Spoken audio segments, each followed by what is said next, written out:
The student debt issue for my generation has become the student debt crisis.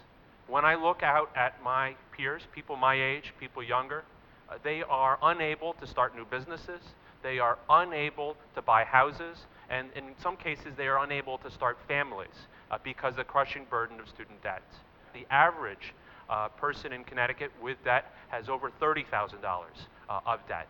It is the second largest source of debt in the United States, only after home mortgages.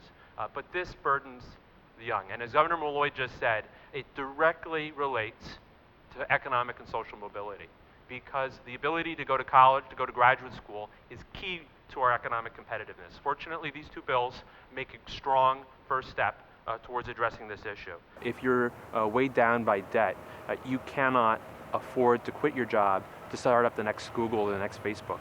It really limits options, and it's something that's limiting our ability to attract young people to the state of Connecticut. I want to talk about the Student Loan Bill of Rights. We're creating an Office of Student Loan Ombudsman to assist families in finding affordable options and resolving complaints and issues with servicers.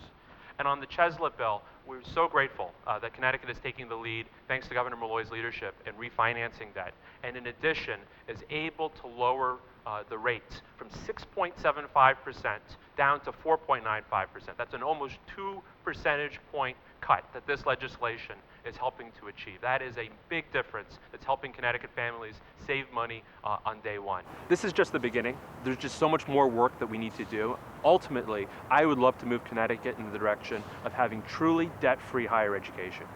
Higher education is an economic development tool. It's how we're going to grow our economy. We're not going to succeed in the 21st century in a knowledge-based economy unless we have a really educated workforce. And we can't do that if students are going to be saddled with ever higher amounts of debt. So we need to do more. This is a good first step. I'm so glad that we're leading the country on these issues. I'm looking forward to working with the federal government and with my colleagues in the state legislature to continue to push this issue in the next couple of years.